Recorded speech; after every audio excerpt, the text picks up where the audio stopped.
Good morning. നല്ല കുട്ടികൾ കുറവുള്ളല്ലോ. എത്ര പേര്? 6 പേരാണല്ലോ ജോയിൻ ചെയ്തിരുന്നേ.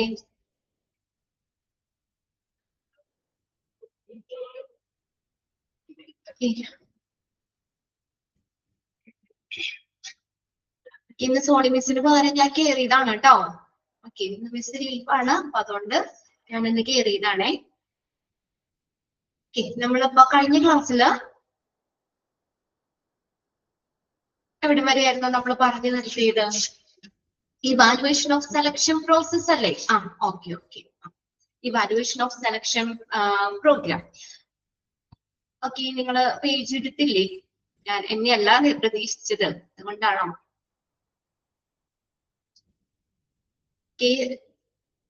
പേജ് എടുത്തോ? പേജ് നമ്പർ എത്രയാണെന്ന് ഷെയർ ചെയ്തിട്ടേ കാവ്യ.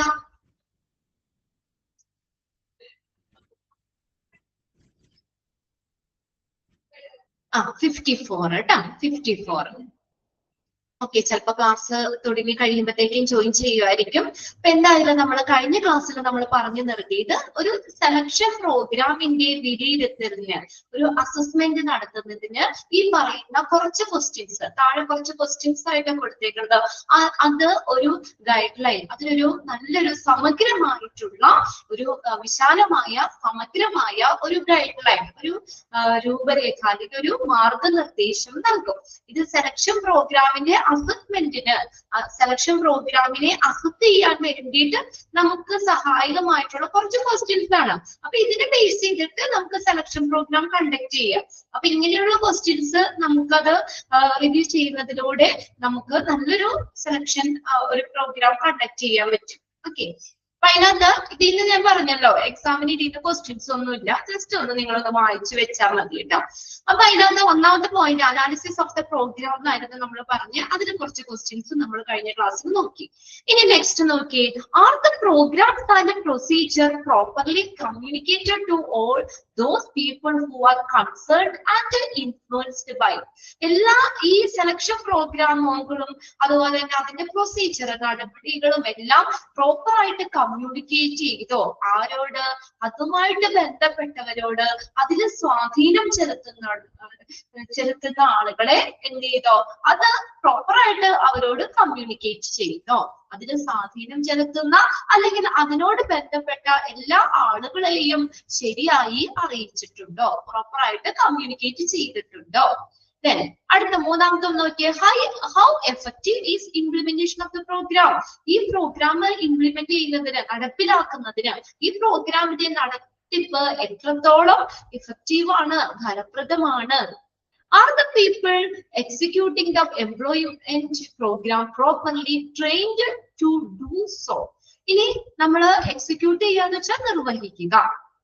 ഈ എംപ്ലോയ്മെന്റ് പ്രോഗ്രാം നിർവഹിക്കുന്ന ആളുകള് പ്രോപ്പർ ആയിട്ട് അവർക്ക് നല്ലൊരു ട്രെയിനിങ് കിട്ടിയവരാണോ? ആർക്കെങ്കിലും നടത്താൻ പറ്റൂല അല്ലെ? ഈ എംപ്ലോയ്മെന്റ് പ്രോഗ്രാം, സെലക്ഷൻ പ്രോഗ്രാം നമ്മൾ എക്സിക്യൂട്ട് ചെയ്യുന്നതിന് അവർക്ക് പ്രോപ്പർ ആയിട്ട് അവര് ട്രെയിൻഡ് ആണോ? പ്രോപ്പറായിട്ട് അവർക്ക് പരിശീലനം ലഭിച്ചിട്ടുള്ളവരാണോ? പിന്നെ നോക്കിയേ, is the actual performance of the program at par with the set target. എന്താ ആ പ്രോഗ്രാമിന്റെ യഥാർത്ഥത്തിലുള്ള പ്രകടനം ഏത്? അറ്റ് പാർ എന്ന് വെച്ചാൽ തുല്യമാണോ? ആ നമ്മളുടെ ടാർഗറ്റിന്, സെറ്റ് ടാർഗറ്റ്, നമ്മൾ സെറ്റ് ചെയ്ത ടാർഗറ്റിന് തുല്യമാണോ ഈ actual performance of the program? അടുത്തത് നോക്കിയേ, are the policy and procedure guidelines created and used. Policy procedure guidelines create ചെയ്തിട്ടുണ്ടോ? അത് ഉപയോഗിക്കുന്നുണ്ടോ? ശരിയായിട്ട് അത് ഉപയോഗിക്കുന്നുണ്ടോ? ഇതൊക്കെ പ്രോഗ്രാം അനലൈസ് ചെയ്യുന്നതുമായിട്ട് ബന്ധപ്പെട്ട് നമ്മളെ സഹായിക്കുന്ന കുറച്ച് ഗൈഡ് ലൈൻസ് ആണിത്. ഇനി അടുത്തതാണ് നാലാമത്തെ, ഫീഡ്ബാക്കുമായിട്ട് ബന്ധപ്പെട്ട് നോക്കിയേ, what kind of company image is develop in the eyes of placement officers of university, college, public and private employment agencies regarding the methodology used by the company for executing its recruitment programme.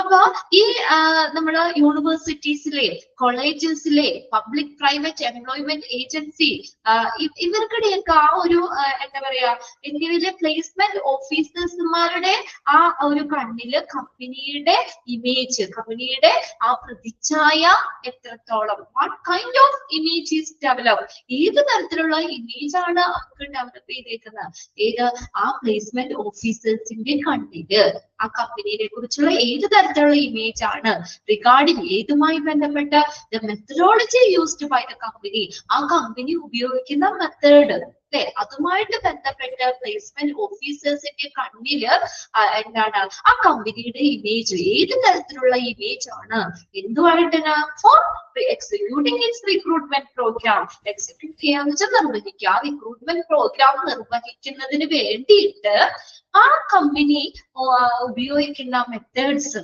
അല്ലെ, ആ placement ഓഫീസർമാരുടെ കണ്ണില് കമ്പനിയുടെ ആ image എങ്ങനെയാണ്, ഏത് തരത്തിലുള്ള image ആണ്.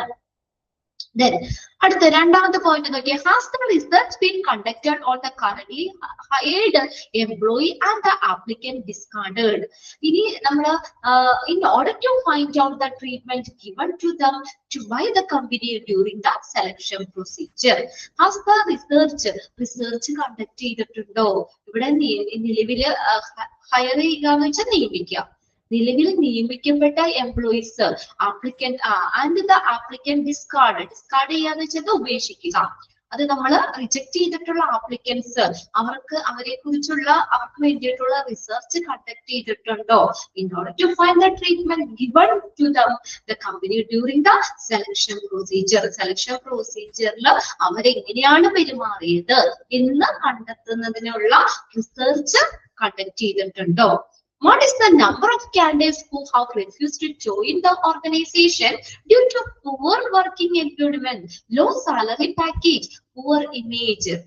ഇനി നമ്മള് ഈ ഓർഗനൈസേഷനിൽ ജോയിൻ ചെയ്യാൻ റിഫ്യൂസ് ചെയ്തിട്ടുള്ള കാൻഡിഡേറ്റ്സിന്റെ നമ്പർ, എന്തുമൂലം പുവർ വർക്കിംഗ് എൻവയോൺമെന്റ് മൂലം, ലോ സാലറി പാക്കേജ്, അവർക്ക് പറഞ്ഞേക്കുന്ന സാലറി പാക്കേജ് കുറവായത് കൊണ്ട്, പുവർ ഇമേജ്, കമ്പനിയുടെ ആ ഒരു നല്ലൊരു ഇമേജ് ഇല്ലാത്തത് മൂലമൊക്കെ ഓർഗനൈസേഷനിൽ ജോയിൻ ചെയ്യാനായിട്ട് നിരസിച്ചിട്ടുള്ള റിഫ്യൂസ് ചെയ്തിട്ടുള്ള കാൻഡിഡേറ്റ്സിന്റെ number, what is the number, എത്ര കാൻഡിഡേറ്റ്സ് അവിടെ അത് റിജക്ട് ചെയ്തിട്ടുണ്ട്.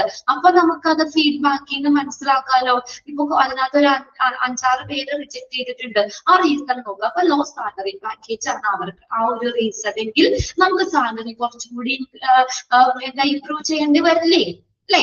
അപ്പൊ ഇങ്ങനെ ഓരോന്നും ഇതിനു വേണ്ടിയാണ് നമ്മൾ ഈ അസസ്മെന്റ് നടത്തുന്നത് കേട്ടോ, നല്ലൊരു സെലക്ഷൻ പ്രോഗ്രാം. അപ്പൊ നമുക്ക് ഇനി എന്ത് ചെയ്യാം, സാലറി പാക്കേജ് വേണമെങ്കിൽ കുറച്ചും കൂടി കൂട്ടാം. അങ്ങനെ ഇനി അടുത്തത് അഞ്ചാമത്തെയാണ് അനാലിസിസ് ഓഫ് ദ റിസൾട്ട്. ആ റിസൾട്ട് അനലൈസ് ചെയ്യുന്നതുമായി ബന്ധപ്പെട്ട് നമ്മളെ സഹായിക്കുന്ന കുറച്ച് മാർഗനിർദ്ദേശങ്ങളാണ് ഈ പറഞ്ഞിരിക്കുന്നത്. What are the performance level of the new recruits, പുതുതായിട്ട് നിയമിക്കപ്പെട്ടവരുടെ പെർഫോമൻസ് ലെവൽ എന്താണ്. Out of the total number of applicants, how many were recruited? അപ്പൊ മൊത്തം ആപ്ലിക്കൻസിൽ എത്ര പേര് റിക്രൂട്ട് ചെയ്യപ്പെട്ടു. Out of the total number of candidates recruited, how many were able to complete the probation period successfully? ഇപ്പൊ നമ്മള് ആ recruit ചെയ്യപ്പെട്ട total number of ആപ്ലിക്കൻസിൽ എത്ര ആളുകള് ആ പ്രൊബേഷൻ പീരീഡ് സക്സസ്ഫുൾ ആയിട്ട് കംപ്ലീറ്റ് ചെയ്തു അല്ലെ. മിക്ക ജോലികൾക്ക് ഒരു പ്രൊബേഷൻ പീരീഡ് പറയല്ലേ, 3 മാസം 6 മാസം ഒക്കെ പ്രൊബേഷൻ പീരീഡ് പോലെയാണ്. അപ്പൊ നമ്മൾ റിക്രൂട്ട് ചെയ്തിട്ടുള്ള കാൻഡിഡേറ്റ്സിൽ ഇത്ര പേര് ആ പ്രൊബേഷൻ പീരീഡ് സക്സസ്ഫുൾ ആയിട്ട് കംപ്ലീറ്റ് ചെയ്തു. What are the percentage of the applicant who resigned because what was communicated to them during the interview did not match with the exact joint condition? Okay, what was the percentage of the applicant? Applicant percentage എന്താണ്, എങ്ങനെ who resigned, resign ചെയ്തിട്ടുള്ള, അത് ജോലി വേണ്ടാന്ന് വെച്ചിട്ടുള്ള ആപ്ലിക്കൻസിന്റെ percentage എന്താ, എത്രയാണ്, because എന്തുകൊണ്ട് അങ്ങനെ കാര്യം, അതായത് എക്സാക്ട് ജോബ് കണ്ടീഷൻ, യഥാർത്ഥത്തിലുള്ള ജോലിയുടെ അവസ്ഥ വെച്ചിട്ട് അവര് അവരോട് കമ്മ്യൂണിക്കേറ്റ് ചെയ്തത് മാച്ച് ആവാത്തത് മൂലം. ഇപ്പൊ നമ്മള് ആ ഇന്റർവ്യൂല് അല്ലെങ്കിൽ സെലക്ഷൻ പ്രോസസ്സിൽ നമ്മൾ പറഞ്ഞ കാര്യങ്ങളാവൂല ചിലപ്പോ എക്സാക്ട് ജോലിയുടെ ഇത് വന്നത്. അപ്പൊ അങ്ങനെ അന്നേരം നമ്മൾ പറയാത്തത് മൂലം അവിടെ നിന്ന് റിസൈൻ ചെയ്തിട്ടുള്ള ആപ്ലിക്കൻസിന്റെ പെർസെന്റേജ് ഉണ്ട്. ഇനി നാലാമത്തെ നോക്കിയേ, what is the percentage turnover due to inappropriate selection? എന്താണ് percentage? What is the percentage? എത്ര പെർസെന്റേജ് ഉണ്ട്? ടേൺ ഓവർ എന്ന് പറഞ്ഞാൽ എന്താ? കൊഴിഞ്ഞു പോവുക അല്ലെ? ജോലിയിൽ നിന്ന് കൊഴിഞ്ഞു പോകണേനാണ് ടേൺ ഓവർ എന്ന് പറയുന്നത്. ഡ്യൂ ടു ഇൻഅപ്രോപ്രിയേറ്റ് സെലക്ഷൻ, അനുയോജ്യമല്ലാത്ത സെലക്ഷൻ മൂലം ആ ജോലിയിൽ നിന്ന് കൊഴിഞ്ഞു പോയിട്ടുള്ളവരുടെ പെർസെന്റേജ് എന്താണ്? What is the condition of the selection method used, such as test, interview, medical examination, etc. Sorry, what is the contribution? ഈ സെലക്ഷൻ മെത്തേഡിന്റെ കോൺട്രിബ്യൂഷൻ, സംഭാവന എന്താണ്? ഇത് യൂസ്ഡ്. അപ്പൊ ടെസ്റ്റ്, ഇന്റർവ്യൂ, മെഡിക്കൽ എക്സാമിനേഷൻ തുടങ്ങിയ ആ സെലക്ഷൻ മെത്തേഡ്സ്, അവിടെ ഉപയോഗിച്ച ആ സെലക്ഷൻ മെത്തേഡ് ഇല്ലേ, അതിന്റെ കോൺട്രിബ്യൂഷൻ എന്താണ്? ഇതിനു വേണ്ടിയിട്ട് ഓവറോൾ സെലക്ഷൻ പ്രോഗ്രാം, മൊത്തത്തിലുള്ള സെലക്ഷൻ പ്രോഗ്രാമിൽ ഉപയോഗിച്ച സെലക്ഷൻ മെത്തേഡിന്റെ ഒക്കെ സംഭാവന, contribution. Get the forecast. Forecast എന്ന് പറഞ്ഞാൽ മുൻകൂട്ടി കാണുക. Done by the selection tools prove true. അതായത് സെലക്ഷൻ പ്രോഗ്രാം നടത്തിയ ആ ഒരു പ്രവചനം, അത് ഫോർകാസ്റ്റ്, മുൻവിധി, അത് യഥാർത്ഥത്തിൽ ശരിയാണോ? Are the selection devices used validated properly? നമ്മൾ ഉപയോഗിച്ച സെലക്ഷൻ ഡിവൈസുകളില്ലേ, അത് കറക്റ്റ് ആയിട്ട് വാലിഡേറ്റഡ് ആണോ? എന്ന് വെച്ചാൽ വാലിഡേറ്റ് എന്ന് പറഞ്ഞാൽ വാലിഡേറ്റ് എന്ന് പറഞ്ഞാൽ നമ്മളത് ആരുപയോഗിച്ചു കഴിഞ്ഞാലും, ആരവിടെ ഉപയോഗിച്ച് അത് ആ സെലക്ഷൻ പ്രോഗ്രാം കണ്ടക്ട് ചെയ്താലും ഒരുപോലെ ആയിരിക്കണം അല്ലെ? അതാണ് വാലിഡിറ്റി എന്ന് പറയുന്നത്, വാലിഡിറ്റി ഓഫ് ദ ടെസ്റ്റ് എന്ന് പറയുന്നത്. അതായത് നമ്മൾ അത് മെഷർ ചെയ്ത്, അല്ലെങ്കിൽ അത് നടത്തുന്ന ആളുടെ സ്വഭാവം കാര്യങ്ങളൊന്നും അനുസരിച്ച് അത് മാറാൻ പാടില്ല അല്ലെ? അത് എത്രത്തോ അതിന് നമ്മളത് ആ ഒരു അസസ്മെന്റ് എന്ന് പറഞ്ഞാൽ വളരെ കൃത്യമായിരിക്കും. എന്നാണ് ടെസ്റ്റ് സ്കോറുകളെ അടിസ്ഥാനമാക്കി നമ്മൾ ആ ഒരു റിസൾട്ട് ഇല്ലേ, അത് എടുക്കുന്ന തീരുമാനങ്ങള് വളരെ കൃത്യതയുള്ളതായിരിക്കണം. ഇതാണ് selection. Are the selection devices used to validated properly? Proper ആയിട്ട് വാലിഡേറ്റഡ് ആണോ? ഇതൊക്കെയാണ് അനാലിസിസ് ഓഫ് ദ റിസൾട്ടുമായിട്ട് ബന്ധപ്പെട്ട് വരുന്ന ക്വസ്റ്റ്യൻസ്. ഇവിടെ ഈ ഒരു പേജ് ഇങ്ങനെ ഉള്ളത് കൊണ്ട് നമുക്ക് ഇതിൽ നിന്ന് ഒഴിവാക്കാൻ പറ്റില്ല, അതുകൊണ്ട് മാത്രം ഞാൻ വായിച്ചു എന്നുള്ളൂ കേട്ടോ. നിങ്ങൾ പേടിക്കേണ്ട, ഇതിൽ നിന്ന് ക്വസ്റ്റ്യൻസ് ഒന്നും നമുക്ക് എക്സാമിന് ചോദിക്കില്ല. ജസ്റ്റ് ഒന്ന് മനസ്സിലാക്കി വെക്കേണ്ട, ഇതൊക്കെ എന്തിനാണ് ഇങ്ങനെ തന്നേക്കുന്നത്? നമ്മൾ നല്ലൊരു സെലക്ഷൻ പ്രോഗ്രാമിന്റെ ഗൈഡ് ലൈൻസ് അല്ലെ, അതിനു വേണ്ടി മാർഗനിർദ്ദേശം നൽകുന്ന കുറച്ച് ക്വസ്റ്റ്യൻസ് ആണ്, അത്രയും മനസ്സിലാക്കി വെക്കാം. ഇനി അടുത്തതാണ് ബാരിയേഴ്സ് ടു സെലക്ഷൻ. ഒരു സെലക്ഷന്റെ ബാരിയർ എന്ന് പറഞ്ഞാൽ എന്താ ബാരിയർ? BARRIERS, barriers, തടസ്സങ്ങള്. ഒരു സെലക്ഷന്റെ തടസ്സങ്ങള് എന്തൊക്കെയാണ്? ഫുഡ് ഒന്നും കഴിച്ചില്ലേ രാവിലെ? ബ്രേക്ക്ഫാസ്റ്റ് കഴിച്ചിട്ടല്ലേ കയറിയത്? നൂറിയ, സ്നേഹ, ഷാഹിന, സഞ്ജന, കാവ്യ, സൗമ്യ, കുറച്ചു പേരെ ഉള്ളു, അതുകൊണ്ട് പേരെടുത്ത് വിളിച്ചു പറയാ എനിക്ക്. പിന്നെ ഒരു ഇതില്ലാതിരിക്കുന്ന എന്താണ്? ഒരു ഓക്കെ ഇപ്പോഴാണ് ഒരു ആക്റ്റീവ് ആയത്, ഒരു റിപ്ലൈ ഇല്ലാതിരിക്കുമ്പോഴേ. അപ്പോ എന്താണ് ഇത്? നമ്മൾ സെലക്ഷന്റെ തടസ്സങ്ങൾ എന്തൊക്കെയാണ്? Barriers to effective selection are the following. നമുക്ക് താഴെ കുറച്ച് ബാരിയേഴ്സ് ആണ്, തടസ്സങ്ങളാണ്. അപ്പൊ ഇതിൽ നിങ്ങൾ ആ മെയിൻ പോയിന്റ്സ് നിങ്ങൾ നോട്ട് ചെയ്യണം. പിന്നെ അതിലേക്ക് ചില കാര്യങ്ങൾ അണ്ടർലൈൻ ചെയ്യാൻ പറയുന്നതും ചെയ്തില്ല കേട്ടോ. ഒരു സെലക്ഷൻ പ്രോസസ്സിന്റെ അതിൻ്റെ ഉള്ള തടസ്സങ്ങൾ എന്തൊക്കെയാണ്? ഒന്നാമത്തെ പോയിന്റ് നോക്കിയേ, diversity of selection approaches. Selection അപ്രോച്ചസിന്റെ ഡൈവേഴ്സിറ്റി. ഡൈവേഴ്സിറ്റി എന്ന് പറഞ്ഞാൽ എന്താ? വൈവിധ്യം. അതായത് സെലക്ഷൻ അപ്രോച്ചുകൾ വ്യത്യാസമായിരിക്കും, അത് സെലക്ഷൻ പ്രോസസ്സിന്റെ ഒരു ബാരിയർ ആണ്. ഒന്നാമത്തെ പോയിന്റ് പഠിച്ചോ? Diversity of selection approaches. The variety of selection approaches and test represent that there is no one perfect way to choose the managers. അതായത് പല തരത്തിലുള്ള സെലക്ഷൻ സമീപനങ്ങളുണ്ട്. അല്ലെ? ഇപ്പൊ നമ്മുടെ കമ്പനിയിലുള്ളതുപോലെ ആയിരിക്കില്ല വേറെ കമ്പനിയില്. ആ സെലക്ഷൻ അപ്രോച്ചുകൾ വ്യത്യാസമുണ്ട്, ടെസ്റ്റുകൾ, സെലക്ഷൻ ടെസ്റ്റുകൾ നടത്തുന്നതിൽ വ്യത്യാസമുണ്ട്. അപ്പൊ പലതരത്തിലുള്ള സെലക്ഷൻ അപ്രോച്ചസ്, സെലക്ഷൻ ടെസ്റ്റുകളൊക്കെയാണല്ലോ. അപ്പൊ അവിടെ നമ്മൾ എന്താണ്, ഒരുപാട് കാര്യങ്ങൾ അവിടെ നമ്മൾ അസസ് ചെയ്തേണ്ടതായിട്ട് വരും. അപ്പൊ ഇതെല്ലാം വിലയിരുത്താൻ കഴിയുന്ന ഒരു പെർഫെക്റ്റ് വേ ഇല്ല. അതായത് നമുക്ക് ഇതെല്ലാം വിലയിരുത്താൻ കഴിയുന്ന ഒരു മാനേജറിനെ തിരഞ്ഞെടുക്കാനായിട്ട് പെർഫെക്റ്റ് വേ ഇല്ലാന്ന്. അപ്പൊ ഇതെല്ലാം അറിയാവുന്ന ഒരു മാനേജറിനെ തിരഞ്ഞെടുക്കാൻ ഒരു പെർഫെക്റ്റ് മാർഗമില്ല.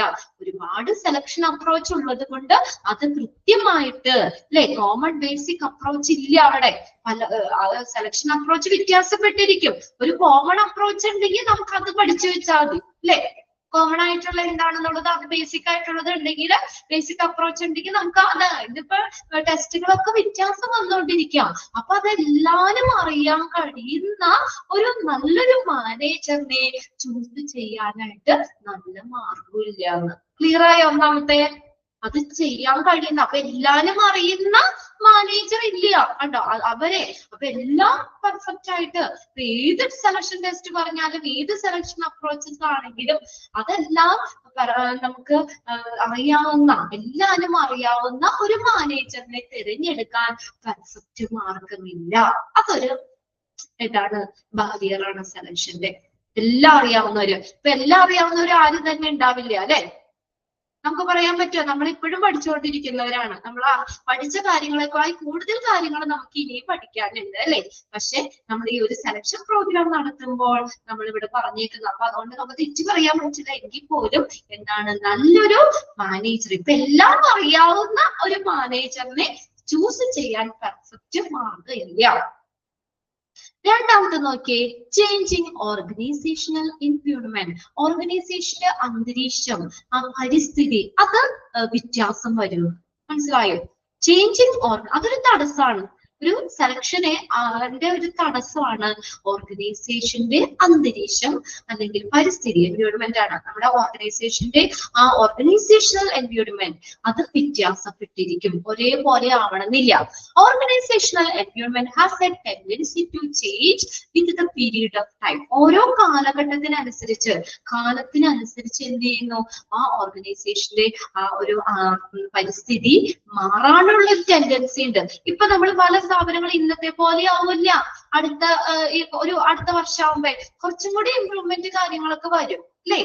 അപ്പൊ എപ്പോഴും എന്താണ്, ആ കാലാകാലത്തില്, ആ കാലത്തിനനുസരിച്ച് എന്ത് ചെയ്യും, ഈ ഓർഗനൈസേഷന്റെ ആ ഒരു നമ്മുടെ ആ ഒരു പരിസ്ഥിതി വ്യത്യാസപ്പെടാനുള്ള ഒരു ടെൻഡൻസി ഉണ്ട്. അതെങ്ങനെയാ നോക്കിയേ, the organizational environment is also influenced by the designated person. Underline ചെയ്തിട്ടുണ്ട് കേട്ടോ. അവിടെ നിയോഗിക്കപ്പെട്ടിട്ടുള്ള വ്യക്തികള്, അതാണ് ഡെസിഗ്നേറ്റഡ് പേഴ്സണൽ. പേഴ്സണൽ എന്ന് പറഞ്ഞാൽ സ്റ്റാഫ് ആണ് കേട്ടോ. PRSONNEL, പേഴ്സണൽ സ്റ്റാഫ് എന്നാണ്. അപ്പോ അവിടെ നിയോഗിക്കപ്പെട്ടിട്ടുള്ള സ്റ്റാഫിനെ ഇൻഫ്ലുവൻസ് ചെയ്ത് അവരാണ് സ്വാധീനിക്കുന്നത് ഓർഗനൈസേഷന്റെ ആ ഒരു അന്തരീക്ഷം എന്ന് പറയുന്നത്, അല്ലെങ്കിൽ പരിസ്ഥിതി എന്ന് പറയുന്നത്. ഇപ്പൊ ഞാൻ പുതിയതായിട്ട് ഒരു സ്ഥലത്തേക്ക് നമ്മൾ ജോലിക്ക് ചെല്ലുകയാണ്, ഞാൻ നല്ല സ്ട്രിക്റ്റ് ആയിട്ടുള്ള ആളാണ്, എല്ലാ കാര്യങ്ങളും നല്ല സ്ട്രിക്റ്റ് ആയിട്ടുള്ളതാണ്. അപ്പൊ അങ്ങനെ അപ്പൊ എന്റെ കീഴിൽ നിൽക്കുന്നവരും എന്താ പറയാ, ഞാൻ അത്രയും സ്ട്രിക്റ്റും കാര്യങ്ങളും കറക്റ്റ് ആയി ചെയ്യുമ്പോഴും എന്താ പറയാ, ആ ഒരു അറ്റ്മോസ്ഫിയർ അല്ലെങ്കിൽ അവിടുത്തെ ആ ഒരു എൻവയോൺമെന്റ് ആ ഒരു നല്ലൊരു സ്ട്രിക്റ്റ് ആയിട്ട് തന്നെ പോകും. ശരിയല്ലേ? അപ്പൊ നമ്മുടെ ആ ഓർഗനൈസേഷന്റെ, അപ്പൊ നമുക്ക് പറയാം അവിടെ എല്ലാം പെർഫെക്റ്റ് ആണ്, അല്ലെങ്കിൽ നല്ല ഇതാണ്, വേഗം തന്നെ ചെയ്യുന്നുണ്ട്, സ്പീഡ് ഉണ്ട്, നമുക്ക് അങ്ങനെ ഒരു ഇത് വരും നമുക്ക്. അപ്പൊ അതാണ് ആ വ്യക്തികളാണ് അവിടെ സ്വാധീനിക്കുന്നത്. ഇനി ഞാൻ വളരെ കാഷ്വൽ ആയിട്ട് നമ്മള് വലിയ ഇതൊന്നും ഇല്ലാത്ത ഒരാളാണ്, ഇന്നത്തെ അല്ലെ, അല്ലെങ്കിൽ അടുത്ത ദിവസം ചെയ്യാം, നാളെ ആവട്ടെ, അപ്പൊ അതനുസരിച്ച് ഇവർക്ക് കുറെ ഫ്രീഡം ഞാൻ എന്റെ കീഴിലുള്ളവർക്ക് കൊടുക്കുകയാണെങ്കിൽ അവിടെ ആകെ എല്ലാ കാര്യങ്ങളും തകിടം മറിയും. അപ്പൊ ആ ഓർഗനൈസേഷന്റെ ഒരു പരിസ്ഥിതി എന്ന് പറയുന്നത് എന്താണ്, അങ്ങനെയായിരിക്കും. അപ്പൊ അതായത് ഓർഗനൈസേഷന്റെ ഒരു എൻവയോൺമെന്റ് ആരാണ് സ്വാധീനിക്കുന്നത്, അവിടെ നിയോഗിക്കപ്പെട്ടിട്ടുള്ള വ്യക്തികളാണ്, സ്റ്റാഫുകളാണ്. അപ്പൊ അവരെ അനുസരിച്ച് ആ ഒരു പരിസ്ഥിതി മാറാം. ശരിയല്ലേ? നമ്മൾ ചെല്ലുമ്പോൾ നമ്മൾ അവിടുത്തെ ആളുകളെ ബേസ് ചെയ്തിട്ടിരിക്കും അവിടുത്തെ കാര്യങ്ങൾ എങ്ങനെയാന്നുള്ളത്. ആ ഒരു സ്ഥാപനത്തിലെ കാര്യങ്ങൾ എല്ലാവരും നല്ല ഓക്കെയാണ്, സ്ട്രിക്റ്റ് ആണ്, നല്ല രീതിയിലാണെങ്കിൽ അതേ ഇമ്പ്രൂവ്മെന്റ് അവിടെ കാണാം. ശരിയാണോ ഈ പറയണേ? ആ സെന്റൻസ് ഒന്ന് അണ്ടർലൈൻ ചെയ്തിട്ട് ഇട്ടേക്കണം കേട്ടോ. ഡെസിഗ്നേറ്റഡ് പേഴ്സണൽ, അവര് ആ ഓർഗനൈസേഷന്റെ അന്തരീക്ഷത്തെ, ഒരു പരിസ്ഥിതിയെ ഇൻഫ്ലുവൻസ് ചെയ്യുന്നത് ആരാ? അവിടെ നിയോഗിക്കപ്പെട്ടിട്ടുള്ള വ്യക്തികൾ, സ്റ്റാഫുകൾ. Everyone has it's unique working style and result. ഓരോരുത്തർക്കും അവർക്കിടേതായിട്ടുള്ള വർക്കിംഗ് സ്റ്റൈൽ ഉണ്ട്. ഇപ്പൊ ഞാന് ഇപ്പൊ വേണ്ട, ഒരു എക്സാമ്പിൾ ആയിട്ട് പറയാം. ഇപ്പൊ ഞങ്ങൾ 3 ടീച്ചേഴ്സാണ് നിങ്ങൾക്ക് ക്ലാസ് എടുക്കുന്നത്. എല്ലാവരും ഒരുപോലെയാണോ ക്ലാസ് എടുക്കുന്നത്? ഒരു വ്യത്യാസം ഉണ്ടാവില്ലേ? എല്ലാവരും ഓക്കെ, നിങ്ങൾക്ക് ഓരോ ചാപ്റ്റേഴ്സ് വീതമാണ് എടുക്കുന്നത്. എങ്കിൽ പോലും നമ്മുടെ ഒരു കമ്മ്യൂണിക്കേഷനില് ക്ലാസ് എടുക്കുന്ന സ്റ്റൈല്, അതിലൊക്കെ 3 പേരിലും ചെറിയ ഡിഫറൻസ് കാര്യങ്ങളില്ലേ? അല്ലെ? എല്ലാവർക്കും ഉണ്ട് അവർക്കുടേതായ ഓരോ ഇത്. അത് നമുക്ക് മാറ്റാൻ പറ്റില്ല അല്ലെ? ഇത് നമ്മുടെ ഒരു ഉള്ളിലുള്ള കാര്യമാണ് അത്. ഓരോരുത്തർക്കും അവരുടേതായ വർക്കിംഗ് സ്റ്റൈല് കാര്യങ്ങളുണ്ട്. അതനുസരിച്ചായിരിക്കും as the result they introduce different managerial values and style and when they come into power. അപ്പൊ അങ്ങനെ നമ്മൾ അധികാരത്തിൽ വരുമ്പോൾ നമ്മുടേതായ സ്റ്റൈല് നമ്മൾ അവിടെ കൊണ്ടുവരും അല്ലെ? നമ്മൾക്കാണ് ഒരു അധികാരമെങ്കിൽ ആ നമ്മുടേതായിട്ടുള്ള ഒരു സ്റ്റൈല്, വാല്യൂസ്, ഇതെല്ലാം നമ്മൾ അവിടെ കൊണ്ടുവരും. Thus, the technique and instruments used for selection purposes are not a definite way to forecast what the people will do. കണ്ടോ? അപ്പൊ നമ്മൾ ഏത് ടെക്നിക് ഉപയോഗിച്ചാലും, ഇൻസ്ട്രുമെന്റ്സ് ഉപയോഗിച്ചാലും, സെലക്ഷൻ ആ പർപ്പസസില് നമ്മൾ ഏത് ഉപയോഗിച്ചു കഴിഞ്ഞാലും നമുക്കത് മുൻകൂട്ടി പ്രവചിക്കാൻ പറ്റുമോ? നമ്മൾ ആ നല്ല ഇൻസ്ട്രുമെന്റ്സ് ഏത് ടെക്നിക് ഉപയോഗിച്ചാലും, ഇപ്പൊ ഞാൻ എങ്ങനെ ഈ ഒരു പൊസിഷനിലേക്ക് വന്നാൽ ഞാൻ എങ്ങനെ അവിടെ ഹാൻഡിൽ ചെയ്യും എന്നുള്ളത് എനിക്ക് ആ ഒരു അധികാരം തരുമ്പോഴല്ലേ അറിയാൻ പറ്റുള്ളൂ. അല്ലാതെ ആ സെലക്ഷൻ പ്രൊസീജിയറിൽ മനസ്സിലാക്കാൻ പറ്റുമോ? മുൻകൂട്ടി പറയാൻ പറ്റില്ല അല്ലേ? ആ ആളുകൾ എന്താണ് അവിടെ ചെയ്യണേ എന്നുള്ളത് അവിടെ നമുക്ക് മുൻകൂട്ടി പറയാൻ പറ്റില്ല. Even if they have the capacity of doing it, നമുക്ക് അത് ചെയ്യാനുള്ള കപ്പാസിറ്റി ഉണ്ടെങ്കിൽ പോലും നമുക്ക് എന്താണ്, നമുക്കത് മുൻകൂട്ടി പറയാൻ പറ്റൂല. ആ ഒരു സെലക്ഷൻ, ആ ഒരു പ്രോസസ്സില് നമുക്കത് പറയാനായിട്ട് പറ്റില്ല. ക്ലിയർ ആയോ അത്? അപ്പൊ ഓർഗനൈസേഷന്റെ എൻവയോൺമെന്റ് മാറിക്കൊണ്ടിരിക്കും. അത് ആരെ ബേസ് ചെയ്തിരിക്കും? അവിടെ നിയുക്തമായിട്ടുള്ള സ്റ്റാഫിനെ ബേസ് ചെയ്തിട്ടിരിക്കും. ആ സെന്റൻസ് അണ്ടർലൈൻ ചെയ്തിടണം കേട്ടോ. ഓർഗനൈസേഷൻ എൻവയോൺമെന്റ്, ആ സെന്റൻസ് അണ്ടർലൈൻ ചെയ്തിടുക. പിന്നെ എവരിവൺ ഹാസ് എന്നുള്ളത് ആ ഒരു സെന്റൻസ് കൂടി, ആ 2 സെന്റൻസും അതിന് ഒന്ന് അണ്ടർലൈൻ ചെയ്തിട്ടേക്കുക കേട്ടോ. പറഞ്ഞോട്ടെ മൂന്നാമത്തെ.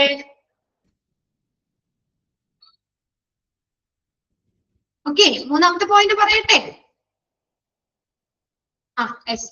ഇനി അടുത്ത് നോക്കിയാൽ ടൈം ആൻഡ് കോസ്റ്റ് എക്സ്പെൻസ്. ഇനി അടുത്ത സമയവും കോസ്റ്റും നമുക്ക് ഇല്ലാത്തൊരു കാര്യം തന്നെയാണ് അല്ലെ? സമയവും അതുപോലെ തന്നെ കോസ്റ്റ് എക്സ്പെൻസ്. ഈ സെലക്ഷൻ പ്രോസസ് എന്ന് പറയുന്നത് കുറെ പൈസയാകും അല്ലെ? കോസ്റ്റ് വരുന്നുണ്ട്, ടൈം, അതിന് കുറച്ച് സമയം വേണം. അതും ഒരു ബാരിയറാണ്. ഒരു സെലക്ഷന്റെ ഒരു തടസ്സമാണ് ടൈമും കോസ്റ്റ് എക്സ്പെൻസും. Most important element in the selection and the recruitment process are the time and the cost incurred while taking HR decision. അപ്പോ അടുത്തൊരു കാര്യം എന്ന് പറഞ്ഞാൽ ടൈം കോസ്റ്റ് ആണ്. ഒരു സെലക്ഷൻ പ്രൊസീജിയർ എന്ന് പറയുമ്പോൾ അത് അത്ര എളുപ്പമുള്ള കാര്യമല്ല.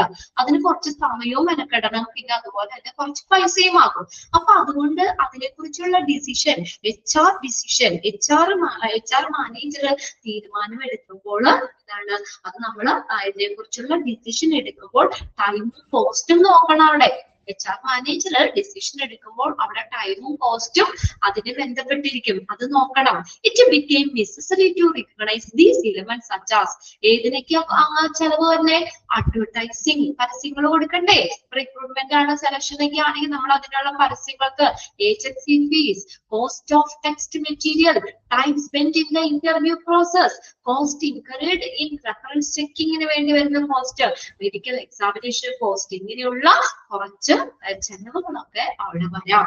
കണ്ടോ? അപ്പൊ അടുത്തൊരു തടസ്സം എന്ന് പറയുന്നത് എന്താ? സമയവും കോസ്റ്റും. ക്ലിയർ അല്ലേ? അപ്പൊ ഫസ്റ്റ് സെന്റൻസ് മാത്രം അതിലൊന്ന് അണ്ടർലൈൻ ചെയ്തിട്ടേ കേട്ടോ. അവിടെ ഇതാണ് most important element in the selection and recruitment process are the dash. at the dash incurred while taking HR decision. ഏതാ time and cost. നമുക്ക് ഓപ്ഷൻസ് ഓപ്ഷൻ എയിൽ ടൈം, ഓപ്ഷൻ ബിയിൽ കോസ്റ്റ്, ഓപ്ഷൻ സിയിൽ both A and B, option ഡിയിൽ none of the above എന്ന് പറയാം. അപ്പൊ ഒരു സെലക്ഷന്റെ ഒരു ബാരിയർ ആയിട്ട് നമുക്ക് പറയാം സമയവും അതുപോലെ തന്നെ നമുക്കൊരു ചെലവും. ഇനി അടുത്തതാണ് പെർസെപ്ഷൻ. പെർസെപ്ഷൻ എന്ന് പറഞ്ഞാൽ എന്താ? കാഴ്ചപ്പാടുകൾ.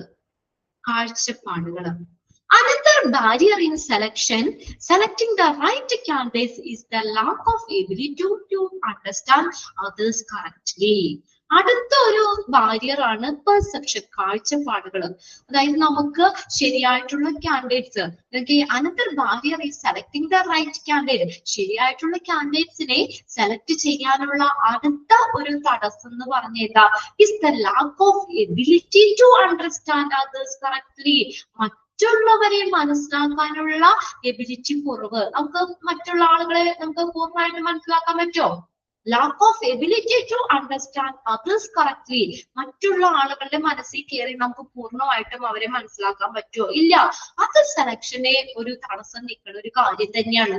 പെർസെപ്ഷൻ, ആ ഒരു കാഴ്ചപ്പാട്. നമുക്ക് സെലക്ഷൻ ഫസ്റ്റ് സെന്റൻസ് അണ്ടർലൈൻ ചെയ്തിട്ടോ. Selection requires an individual or group to measure and compare the respective competencies of others with an objective of choosing the right candidates for the job.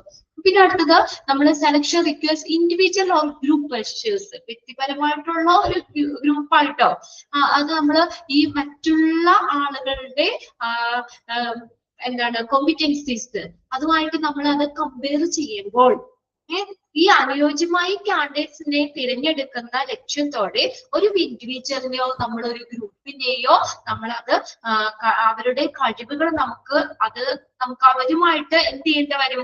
താരതമ്യം ചെയ്യേണ്ടി വരും. ഇപ്പൊ ഒരാളെ നമ്മൾ ശരിയായിട്ട് തെരഞ്ഞെടുക്കാൻ മറ്റുള്ളവരുമായിട്ട് നമുക്ക് കമ്പയർ ചെയ്യേണ്ടി വരും.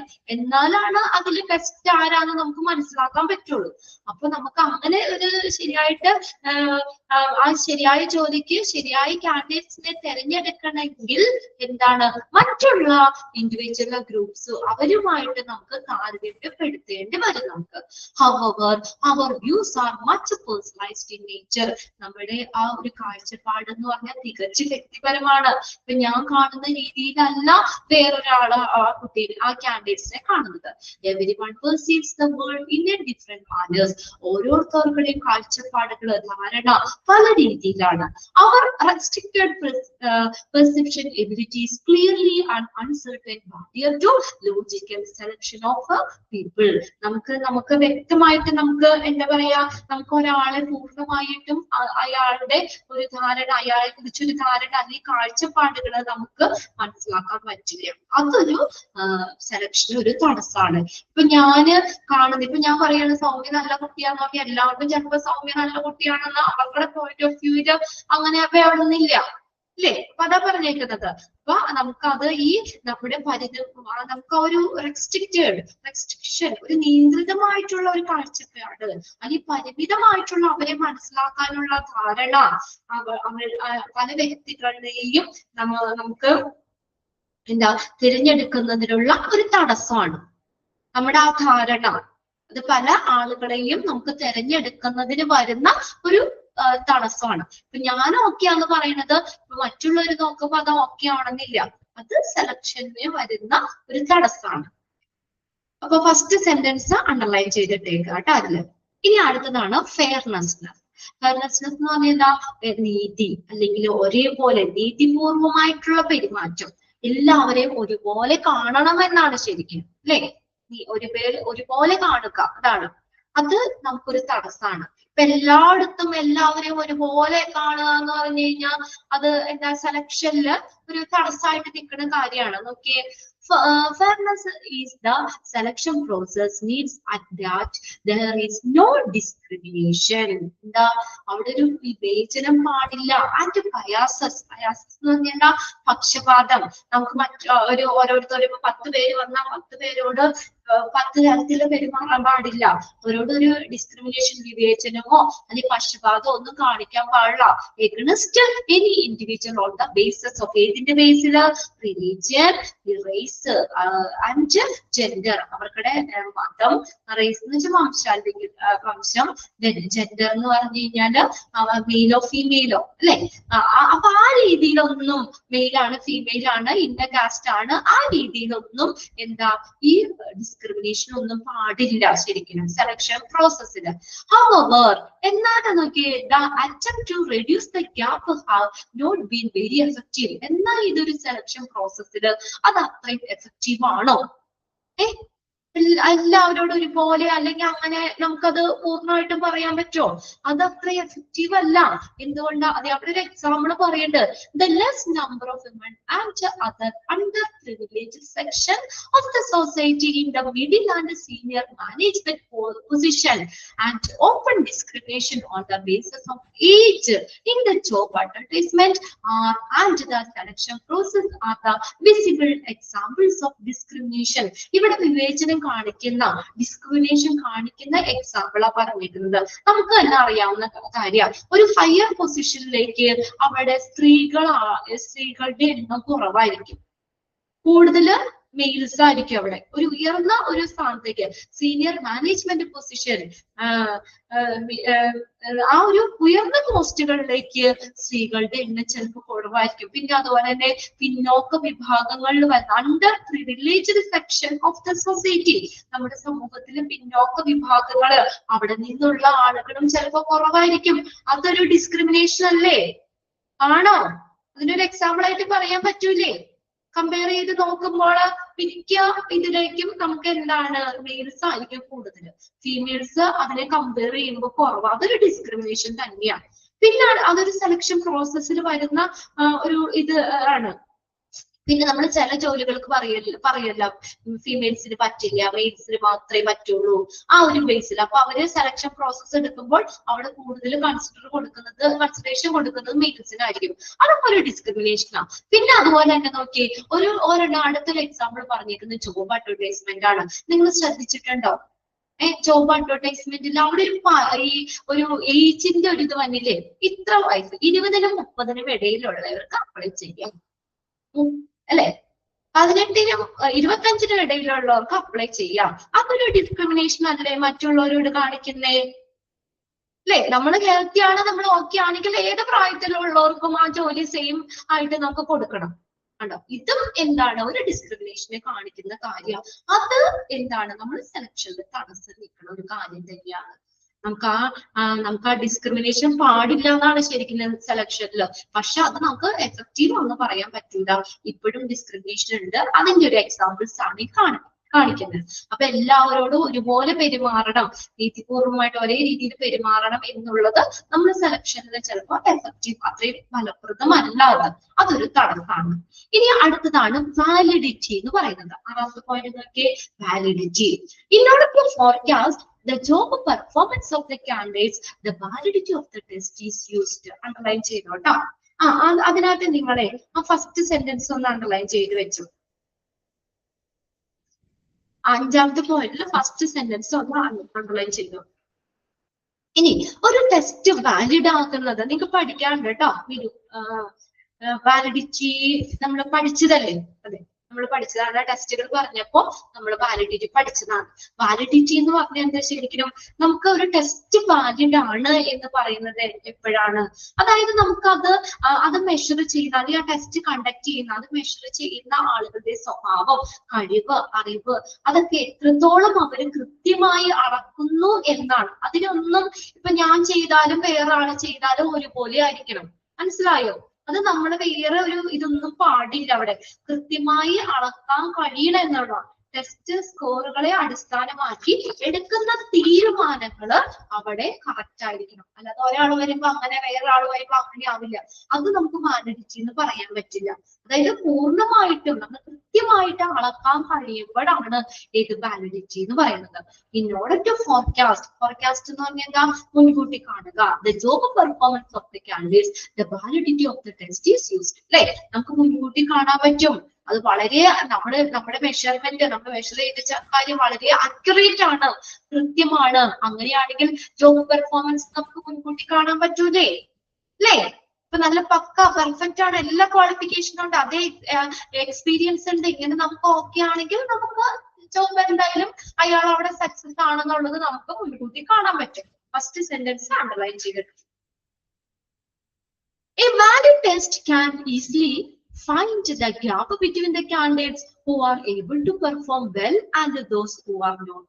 A valid test can easily to find the gap മനസ്സിലാക്കാൻ പറ്റും. The candidates who are able to നന്നായിട്ട് പെർഫോം ചെയ്യാൻ പറ്റുന്നവരും അല്ലാത്തവരുടെ ആ ഒരു ഗ്യാപ്പ് മനസ്സിലാക്കാൻ പറ്റും. Therefore, any valid test cannot forecast a job success accurately. എന്നാൽ ഏത് വാലിഡ് ടെസ്റ്റ് നമുക്ക് ജോബ് സക്സസ് കൃത്യമായിട്ട് നമുക്ക് മുൻകൂട്ടി പ്രവചിക്കാൻ പറ്റില്ല. Therefore, എന്നിരുന്നാലും നമുക്ക് എന്താ, any valid test cannot forecast, പ്രവചിക്കാൻ അല്ലെങ്കിൽ മുൻകൂട്ടി കാണാൻ പറ്റില്ല job success accurately. It can only increase the chance of the success. അതെന്താ, ഒരു വിജയത്തിന്റെ ഒരു ചാൻസേ പറയാൻ പറ്റുള്ളൂ. ഇപ്പൊ ഞാൻ എല്ലാം ഓക്കെ ആണ് എന്ന് പറഞ്ഞു കഴിഞ്ഞാല് നമുക്ക് ആ ജോബ് ഒരു സക്സസ് നമുക്ക് പൂർണ്ണമായിട്ടും കാണാൻ പറ്റില്ല. പക്ഷെ നമുക്ക് എന്താണ് സക്സസ് നല്ല എന്താ പറയാ, ജോബ് സക്സസിന്റെ ആ ഒരു ചാൻസ് നമുക്ക് കൂട്ടാൻ പറ്റും, അല്ലേ? It can only increase the chances of the success. അത് ആ വിജയത്തിന്റെ ഒരു സാധ്യതയെ വർദ്ധിപ്പിക്കും. പക്ഷെ നമുക്ക് പൂർണ്ണമായിട്ടും ആ ജോബ് സക്സസ് മുൻകൂട്ടി കാണാൻ പറ്റില്ല ടെസ്റ്റ് വാലിഡ് ആണെങ്കിലും. ഓക്കെ, ഇനി അടുത്തതാണ് റിലയബിലിറ്റി എന്ന് പറയുന്നത്. അപ്പൊ അതിനകത്ത് നിങ്ങൾ വാലിഡിറ്റിയിൽ ഒന്നാമത്തെ സെന്റൻസ് ഒന്ന് അണ്ടർലൈൻ ചെയ്തിട്ടോ കേട്ടോ, രണ്ടാമത്തെ സെന്റൻസും അണ്ടർലൈൻ ചെയ്തിട്ടോ. Find the gap between candidates. A dash test, a valid test can easily find the gap between. ആ ഒരു സെന്റൻസ് ഒന്നും രണ്ടും സെന്റൻസ് അപ്ലൈ ചെയ്തിട്ട് അവിടെ. ഇനി നോക്കി റിലയബിലിറ്റി. റിലയബിലിറ്റി എന്ന് പറഞ്ഞാൽ എന്താ, വിശ്വസ്തത. അതായത് നോക്കിയ an interview is said to be reliable. ഒരു ഇന്റർവ്യൂ എപ്പോഴും വിശ്വസനീയമാണ്, റിലയബിൾ ആണെന്ന് പറയുന്നത് എപ്പോഴാ, അത് നടത്തുന്ന ആളുകള് ആര് നടത്തിയാലും അതുപോലെ എവിടെ വെച്ച് നടത്തിയാലും അത് നമുക്ക് സ്ഥിരമായിട്ടുള്ള ഒരു റിസൾട്ട് നമുക്ക് കിട്ടണം. മനസ്സിലായോ? ആര് നടത്തിയാലും എവിടെ വെച്ച് നടത്തിയാലും നമുക്ക് കൃത്യമായിട്ടുള്ള ഒരു റിസൾട്ട് കിട്ടണം. അതാണ് ആ ടെസ്റ്റ്. എങ്കിലാണ് ആ ടെസ്റ്റ് റിലയബിൾ ആകുള്ളൂ, അല്ലെങ്കിൽ വിശ്വസനീയമാകൂ എന്ന് നമുക്ക് പറയാൻ പറ്റുള്ളൂ. കാൻഡിഡേറ്റ്സിന്റെ യോഗ്യതകളെ സ്ഥിരമായ രീതിയിൽ അളക്കുന്ന ഒരു പ്രോസസ്സാണ് റിലയബിലിറ്റി എന്ന് പറയുന്നത്. An interview is said to be reliable only when it is generating consistent result again and again in the simultaneous situation. അതേ സാഹചര്യത്തിലും സെയിം റിസൾട്ട് വന്നാൽ മാത്രമേ നമുക്കൊരു സ്ഥിരമായ റിസൾട്ട് വീണ്ടും കിട്ടിയെങ്കിൽ മാത്രമേ ആ ഇന്റർവ്യൂ എന്താ റിലയബിൾ ആണെന്ന് പറയാൻ പറ്റുള്ളൂ. ഇപ്പൊ ഞാൻ നടത്തിയാലും വേറെ ആൾ നടത്തിയാലും സെയിം റിസൾട്ട് ആയിരിക്കണം എന്ന് മനസ്സിലായോ? ഇപ്പൊ ഇവിടെ വെച്ച് നടത്തിയാലും വേറെ സ്ഥലത്ത് വെച്ച് നടത്തിയാലും റിസൾട്ട് സെയിം ആയിരിക്കണം എന്ന്. അങ്ങനെയാണെങ്കിൽ നമുക്ക് ടെക്സ്റ്റ് നമുക്കൊരു ഇന്റർവ്യൂ നമുക്ക് റിലയബിൾ ആണെന്ന് പറയാൻ പറ്റുള്ളൂ. മനസ്സിലായോ? ഒന്നാമത്തെ സെന്റൻസ് ഒന്ന് അണ്ടർലൈൻ ചെയ്തിട്ടേ കേട്ടോ. Similar to valid test സമാനമായിട്ട് a reliable test may fall short to forecast the job performance accurately. ഈ validated ടെസ്റ്റിനെ പോലെ തന്നെ റിലയബിൾ ടെസ്റ്റിനും റിലയബിൾ ആണെന്ന് പറഞ്ഞാൽ നമുക്ക് പൂർണ്ണമായിട്ടും ജോബ് പെർഫോമൻസ് മുൻകൂട്ടി പ്രവചിക്കാൻ പറ്റില്ല. ഫസ്റ്റ് സെന്റൻസ് അണ്ടർലൈൻ ചെയ്തിടണം. ഓക്കെ, റിലയബിലിറ്റി എന്ന് പറഞ്ഞാൽ എന്താ ഉദ്ദേശിക്കുന്നത്? ഒരു ഇന്റർവ്യൂ അല്ലെങ്കിൽ ടെസ്റ്റ് നമുക്ക് റിലയബിൾ ആകണം എന്ന് പറഞ്ഞു കഴിഞ്ഞാൽ എപ്പോ നടത്തിയാലും എവിടെ വെച്ച് നടത്തിയാലും കൃത്യമായിട്ട് സെയിം റിസൾട്ട് വീണ്ടും കിട്ടണം. അങ്ങനെയാണെങ്കിൽ റിലയബിൾ ആകാൻ പറ്റുള്ളൂ റിലയബിലിറ്റി. ഇനി വാലിഡിറ്റി എന്ന് എന്താ പറഞ്ഞേക്കുന്നത്, അത് കൃത്യത വേണം, അക്യുറേറ്റ് ആയിരിക്കണം, വസ്തുനിഷ്ഠമായിരിക്കണം. ഉണ്ടാവും. അതാണ് അത് അളക്കാൻ ഉദ്ദേശിക്കുന്ന, എന്താണ് നമ്മൾ മെഷർ ചെയ്യാൻ ഉദ്ദേശിക്കുന്നത്, അത് എത്രത്തോളം കൃത്യമായി അളക്കുന്നു, അതാണ് വാലിഡേറ്റ് എന്ന് പറയുന്നത്. അതായത് നമ്മൾ ആ സ്കോറുകളെ, അവരുടെ റിസൾട്ട്, അതിനെ അടിസ്ഥാനമാക്കി എടുക്കുന്ന റിസൾട്ട് കൃത്യമാണ് അവിടെ. എടുത്ത തീരുമാനങ്ങൾ ശരിയാണെന്ന് ഉറപ്പുവരുത്തുകയാണത്. ഇനി എട്ടാമത്തെയാണ് പ്രഷർ ഓൺ സെലക്ഷൻ സെലക്ടേഴ്സ്. ഇനി സെലക്ടേഴ്സിന്റെ പ്രഷർ, അത് നമ്മൾ സെലക്ഷനെ ഒരു തടസ്സം നിൽക്കുന്ന കാര്യമാണ്. പല സ്ഥലങ്ങളിൽ നിന്ന് നമുക്ക് പല പ്രഷർ ഉണ്ടാവും, സമ്മർദ്ദം ഉണ്ടാവും. നമ്മളിപ്പോ ഒരു ജോലിക്ക് പോയി കഴിഞ്ഞാൽ ചിലപ്പോ എന്താ പറയാ, ചിലര് പൊളിറ്റീഷ്യൻസ് അവരുടെ ഫ്രണ്ട്സ് ആരെങ്കിലും ഒക്കെ ചിലപ്പോ റെക്കമെൻഡ് ചെയ്ത് ചിലപ്പോ അവർക്ക് കിട്ടണം എന്നുള്ളത് എന്താ പറയാ, അവരെ സെലക്ട് ചെയ്യണമെന്ന് നേരത്തെ പറഞ്ഞു വെച്ചിട്ടുണ്ടാവും. നമ്മൾ പിന്നെ വെറുതെ പോണമെന്നുള്ളൂ അല്ലെ. ഇന്റർവ്യൂ ഒക്കെ കഴിഞ്ഞ് പോകും, പക്ഷെ അവർക്ക് ഇതായിട്ടുള്ള ആളുകൾക്ക് ചിലപ്പോ വേണമെങ്കിൽ കൊടുക്കും. അതൊക്കെ എന്താണ്, സെലക്ടേഴ്സിന് ഒരു പ്രഷർ വരികയാണ്. നമുക്ക് ഇന്ന ആളുകളെ എടുക്കണം, ഇന്ന ഇതിനകത്ത് വന്നത് പൊളിറ്റീഷ്യൻസ് ഒക്കെ വിളിച്ചു പറഞ്ഞപ്പോ ജോലിയൊക്കെ കിട്ടൂലേ, അതൊരു സെലക്ഷനിൽ ഒരു തടസ്സമാണ്. Pressure on selectors. Sometimes candidates are selected only because of the pressure created on the selectors by the politician. Politicians ഒരു സ്വാധീനമുണ്ട്. Bureaucrats, relatives, friends, peer or selection purposes. അപ്പൊ ഇവരെല്ലാവരും ഒരു സ്വാധീനം ചെലുത്തുന്നുണ്ട്. പൊളിറ്റീഷ്യന്മാരൊക്കെ വിളിച്ചു പറഞ്ഞിട്ട് അല്ലെ, അപ്പൊ അവരെ സെലക്ട് ചെയ്യണം, ഇന്ന കുട്ടീനെ സെലക്ട് ചെയ്യണം, അവര് ഓൾറെഡി വിളിച്ചു പറഞ്ഞു. ഇപ്പൊ നമ്മുടെ ഒരു ഫ്രണ്ട്സിന്റെ ഒരു സ്ഥാപനമാണ്, നമ്മൾ അത്രയും ക്ലോസ് ആണ് നമ്മള്, അപ്പൊ അവൻ വിളിച്ചു പറയാണ്, അല്ലെ അവൻ പറയാണ് ഇന്ന അവിടെ സെലക്ട് ചെയ്യണം. കണ്ടോ, അതൊക്കെ ഒരു എന്താ പറയാ, ഈ സെലക്ഷന് തടസ്സം നിൽക്കുന്ന ഒരു കാര്യമാണ്. ഫസ്റ്റ് സെന്റൻസ് അണ്ടർലൈൻ ചെയ്തിട്ടോട്ടെ അവിടെ. Obviously, the candidates are selected are not well fit for the job. അപ്പൊ സെലക്ട് ചെയ്ത കാൻഡിഡേറ്റ്സ് ആ ജോലിക്ക് ഫിറ്റ് ആവണമെന്നുണ്ടോ? അങ്ങനെ വെച്ചിട്ടല്ലല്ലോ, ക്വാളിഫിക്കേഷനും സ്കില്ലും മാത്രമല്ലല്ലോ നോക്കിയത് അവര് അല്ലെ. അപ്പൊ സെലക്ട് ചെയ്ത കാൻഡിഡേറ്റ്സ് ആ ജോലിക്ക് ഫിറ്റ് ആവണമെന്നില്ല. Generally the selection meeting of the public sectors undertaking take place because of his pressure. അവർക്ക് ആ ഒരു പ്രഷർ, അവർക്ക് ഒരു സമ്മർദ്ദം അല്ലെ. അപ്പൊ ഈ അങ്ങനെ സെലക്ട് ചെയ്ത കാൻഡിഡേറ്റ്സ് ആ ജോലിക്ക് ശരിക്കും ഫിറ്റ് ആവണമെന്നില്ല. അപ്പൊ ഈ പൊതുമേഖലാ സ്ഥാപനങ്ങളിലുള്ള സെലക്ഷൻ മീറ്റിങ്ങുകൾ ഈ ഒരു ഇങ്ങനെയുള്ള ഒരു സമ്മർദ്ദത്തെ പറയാണ്. പൊതുമേഖലാ സ്ഥാപനങ്ങളുടെ സെലക്ഷൻ മീറ്റിംഗ് ഈ ഒരു സമ്മർദ്ദം മൂലമാണ് നടക്കുന്നത്. ഓക്കെ, അപ്പൊ അങ്ങനെ 8 കാര്യങ്ങളാണ് മെയിൻ പോയിന്റ് പഠിച്ചു വെക്കണം. എന്തൊക്കെയാണ് ഒരു സെലക്ഷന്റെ ബാരിയേഴ്സ്, തടസ്സങ്ങൾ എന്ന് പറയുന്നത്. ഒന്നാമത്തെന്ന് പറഞ്ഞു പലതരത്തിലുള്ള സെലക്ഷൻ അപ്രോച്ചുകൾ, ഡൈവേഴ്സിറ്റി ഓഫ് സെലക്ഷൻ അപ്രോച്ച്. അപ്പൊ അത് അളക്കാൻ പറ്റുന്ന ഒരു നല്ലൊരു കൃത്യമായിട്ടുള്ള നല്ലൊരു മാനേജറിനെ തിരഞ്ഞെടുക്കാൻ പ്രയാസമാണ്. അതിനുള്ള ഒരു പെർഫെക്റ്റ് മാർക്കില്ല. പിന്നെ ഓർഗനൈസേഷന്റെ അന്തരീക്ഷം മാറിക്കൊണ്ടിരിക്കും, അല്ലെങ്കിൽ പരിസ്ഥിതി മാറിക്കൊണ്ടിരിക്കും. പിന്നെ അതിന് വേണ്ടി വരുന്ന ടൈം ആൻഡ് കോസ്റ്റ് എക്സ്പെൻസ്, പിന്നെ നമ്മുടെ ഓരോരുത്തർക്കുടെ പെർസെപ്ഷൻ, കാഴ്ചപ്പാടുകള്, പിന്നെ അവിടെ ഫെയർനെസ്നെസ്, അതായത് നീതി ന്യായം എല്ലാവരോടും ഒരുപോലെ കാണണമെന്നാണ്, പക്ഷെ അവിടെ ഒരു ഡിസ്ക്രിമിനേഷൻ വരുന്നുണ്ട്. പിന്നെ അടുത്താണ് വാലിഡിറ്റി, പിന്നെയാണ് റിലയബിലിറ്റി, പിന്നെ പ്രഷർ ഓൺ സെലക്ടേഴ്സ്. ഓക്കെ ആണോ നോക്കിയേ?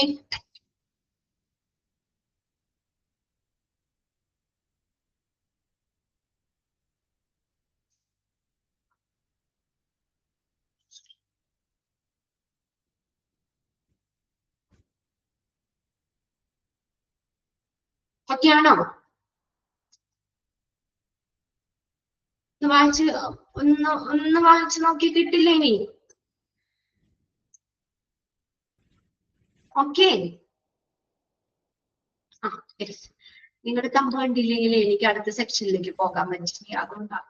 ഓക്കെ, ഇനി നമ്മൾ നെക്സ്റ്റ് നോക്കുന്നത് വളരെ എളുപ്പമുള്ളതാണ്. എന്താ, നമുക്ക് എക്സാം രീതിയിൽ ചോദിക്കാറുണ്ട്, difference between the recruitment and selection. പഠിച്ചല്ലോ, റിക്രൂട്ട്മെന്റ് എന്താന്ന് പറഞ്ഞു, സെലക്ഷൻ എന്താന്ന് പറഞ്ഞു. ഇനി അതിന്റെ ഒരു കമ്പാരിസൺ ആണ്, ഒരു ഡിഫറൻസ് ആണ് ഈ പറഞ്ഞേക്കുന്നത് കേട്ടോ. ബേസിക് ഡിഫറൻസ് താഴെ ഓരോ പോയിന്റ് ആയിട്ടുണ്ട്. പിന്നെ റിക്രൂട്ട്മെന്റ്, സെലക്ഷൻ ഓരോന്നും തിരിച്ചാ പറഞ്ഞേക്കുന്നത്. അപ്പൊ ആദ്യം തന്നെ ചോദിക്കട്ടെ, എന്താണ് നമ്മൾ റിക്രൂട്ട്മെന്റ് എന്ന് പറഞ്ഞത്? എന്താണ് റിക്രൂട്ട്മെന്റ് എന്ന് പറഞ്ഞാൽ? ഒരു ഓർഗനൈസേഷനിലെ നിലവിലുള്ള അല്ലെങ്കിൽ വരാൻ പോകുന്ന ഒഴിവിലേക്ക് അനുയോജ്യമായിട്ടുള്ള കാൻഡിഡേറ്റ്സിനെ കണ്ടെത്തുന്ന പ്രോസസ്. അങ്ങനെയല്ലേ പഠിച്ചേ? Recruitment can be defined as the process of finding out, കണ്ടെത്തുകയാണ്, prospective candidates for actual or projected vacancy in an organization. അതല്ലേ പഠിച്ചത് റിക്രൂട്ട്മെന്റ്? നമ്മള് ആ ഒരു വേക്കൻസി ഫില്ല് ചെയ്യുന്നതിന്, വരാൻ പോകുന്ന നിലവിലുള്ള ഒഴിവിലേക്ക് കാൻഡിഡേറ്റ്സിനെ കണ്ടെത്തുന്ന പ്രോസസ് ആണ് റിക്രൂട്ട്മെന്റ് എന്ന് പറയുന്നത്. എന്താ സെലക്ഷൻ എന്തായിരുന്നു? കുറെ ആപ്ലിക്കൻസ് അല്ലെ, ആപ്ലിക്കൻസ് പൂളിൽ നിന്ന് ഏറ്റവും അനുയോജ്യമായിട്ടുള്ളവരെ സെലക്ട് ചെയ്യുന്നതിനെയാണ് എന്തെന്ന് പറയുന്നത്, സെലക്ഷൻ എന്ന് പറയുന്നത്. ക്ലിയർ അല്ലേ? ഒരു ഓർഗനൈസേഷനിൽ നിർവഹിക്കേണ്ട ജോലിക്ക് ആവശ്യമായിട്ടുള്ള അതേ സ്കിൽസ്, നോളജ് ഒക്കെ ഉള്ള ആപ്ലിക്കൻസിന്റെ ലിസ്റ്റിൽ നിന്ന് നമ്മൾ എന്ത് ചെയ്യുന്നു, ഇൻഡിവിജ്വലിനെ സെലക്ട് ചെയ്യുന്നതിനെയാണ് സെലക്ഷൻ എന്ന് പറയുന്നത്. ഇനി ബേസിക് ഡിഫറൻസ് നിങ്ങൾ നോക്കാം. ഒന്നാമത്തെ സീക്വൻസ് ആണ്. സീക്വൻസ് നോക്കിയേ, എന്താ, recruitment is always conducted before the selection. എപ്പോഴാ റിക്രൂട്ട്മെന്റ് നടക്കുന്നത്? സെലക്ഷൻ പ്രോസസ്സിന് മുന്നല്ലേ? റിക്രൂട്ട്മെന്റ് നടത്തിയതിനു ശേഷമല്ലേ സെലക്ഷൻ വരുള്ളൂ? അല്ലേ? റിക്രൂട്ട്മെന്റ് ഈസ് ഓൾവേസ് കണ്ടക്റ്റഡ് എപ്പോഴാ? Before the selection process. Underline ചെയ്ത് വെക്കണത് before the selection process. Selection പ്രോസസ്സിന് മുന്നാണ് ഏത്? റിക്രൂട്ട്മെന്റ്. എന്നാൽ സെലക്ഷനോ? സെലക്ഷൻ ഈസ് ഓൾവേസ് കണ്ടക്റ്റഡ് എപ്പോഴാ കണ്ടക്ട് ചെയ്യുന്നത്? After the recruitment process. അല്ലെ? റിക്രൂട്ട്മെന്റിന് ശേഷമല്ലേ നമ്മൾ സെലക്ട് ചെയ്യുന്നത്? After the recruitment process. റിക്രൂട്ട്മെന്റിന് ശേഷമാണ് സെലക്ഷൻ നടത്തുന്നത്. ക്ലിയർ ആയോ? ഒന്നാമത്തെ പോയിന്റ് അതൊന്നും ടിക്കിട്ട് വെച്ചോട്ടോ. ഇതിന്ന് ബോക്സിൽ നിന്ന് ക്വസ്റ്റ്യൻസ് ചോദിക്കാറുണ്ട്, മനസ്സിലാക്കി തന്നെ വെക്കുക. സെലക്ഷൻ പ്രോസസ്സിന് മുന്നാണ് റിക്രൂട്ട്മെന്റ്, എന്നാൽ സെലക്ഷൻ എന്ന് പറയുന്നത് റിക്രൂട്ട്മെന്റിന് ശേഷമാണ്. After the recruitment process. അത് റിക്രൂട്ട്മെന്റ് പ്രോസസ്സിന് ശേഷമാണ് സെലക്ഷൻ. ഇനി അടുത്ത് നോക്കി ഒബ്ജക്റ്റീവ്. നമ്മൾ പഠിച്ച കാര്യം തന്നെയാ. മെയിൻ ഒബ്ജക്റ്റീവ് എന്താ റിക്രൂട്ട്മെന്റിന്റെ? The main objective of the recruitment to attract the maximum number of potential applicants in order to get a large application. അല്ലെ? എന്താ റിക്രൂട്ട്മെന്റിന്റെ മെയിൻ എയിം എന്ന് പറഞ്ഞത്? കുറെ ആപ്ലിക്കൻസിനെ, മാക്സിമം നമ്പർ ഓഫ് ആപ്ലിക്കൻസിനെ സെലക്ട് നമ്മൾ അട്രാക്ട് ചെയ്യാന്നല്ല അല്ലേ? എന്നാലല്ലേ നമുക്ക് അതിൽ നിന്ന് നല്ലവരെ സെലക്ട് ചെയ്യാൻ പറ്റുള്ളൂ. അപ്പൊ എന്താണ് മെയിൻ ഒബ്ജക്റ്റീവ്? അണ്ടർലൈൻ ചെയ്തോളാം കേട്ടോ. Main objective of the recruitment is to attract the maximum number of potential applicants. In the selection, the main aim and the main objective of the selection is to choose best suitable candidates from the application pool. Application pool. Application ഒരു group of applicants ഏറ്റവും നല്ലത് അല്ലെ, best suitable candidates നെ choose ചെയ്യുക. അതാണ് ഈ നമ്മുടെ സെലക്ഷന്റെ objective എന്ന് പറയുന്നത്. ക്ലിയർ ആണോ? നോക്കിയേ, രണ്ടും അണ്ടർലൈൻ ചെയ്തിട്ടുണ്ടോ കേട്ടോ. Choose the best suitable candidates. ഇവിടെ എന്ത് അണ്ടർലൈൻ ചെയ്തു? To attract the maximum number of potential applicants. റിക്രൂട്ട്മെന്റിന്റെ അണ്ടർലൈൻ ചെയ്ത് വെച്ചോ? യെസ്. ഇനി അപ്പൊ അടുത്ത ഒബ്ജക്റ്റീവ് നമ്മൾ രണ്ടിന്റെയും പറഞ്ഞു. ഇനി പ്രോസസ് നോക്കിയേ. റിക്രൂട്ട്മെന്റ് എന്ന് പറഞ്ഞ എന്താ? Recruitment is called a positive process. ഒരു പോസിറ്റീവ് ആണ്. നമ്മൾ പഠിച്ചില്ലേ, നേച്ചറിൽ പഠിച്ചില്ലേ? എന്താ റിക്രൂട്ട്മെന്റ് എന്ന് പറയുന്നത്? ഒരു പോസിറ്റീവ് പ്രോസസ് ആണ്. എന്തുകൊണ്ടാണ് പോസിറ്റീവ് എന്ന് പറയാൻ കാര്യം? Because it involve the process of generating a large pool of applicants. ആപ്ലിക്കൻസിന്റെ ഒരു കൂട്ടം സൃഷ്ടിക്കുന്നു അല്ലെ? ഒരു വലിയൊരു പൂള് സൃഷ്ടിക്കുന്നു. ഒരു കൂട്ടം സൃഷ്ടിക്കുന്നത് കൊണ്ട് നമ്മൾ എന്താ പറയാ? ഇതൊരു പോസിറ്റീവ് പ്രോസസ് ആണ്. പഠിച്ച കാര്യം തന്നെയല്ലേ? Recruitment is called a positive process. Underline ചെയ്യണം കേട്ടോ. ഇനി ഇപ്പുറത്ത് നോക്കിയ സെലക്ഷൻ എന്ന് പറഞ്ഞ എന്ത് പ്രോസസ് ആണെന്ന് പറഞ്ഞേ? നെഗറ്റീവ് ആണ്. Selection is called a negative process because എന്തുകൊണ്ടാ? It involves the process which reject a number of applicants, large number of applicants and only few best applicants are selected for the job. അതുകൊണ്ട് ഒരു negative അല്ലേ? കുറെ ആപ്ലിക്കൻസിനെ അവിടെ reject ചെയ്യുന്നുണ്ട്.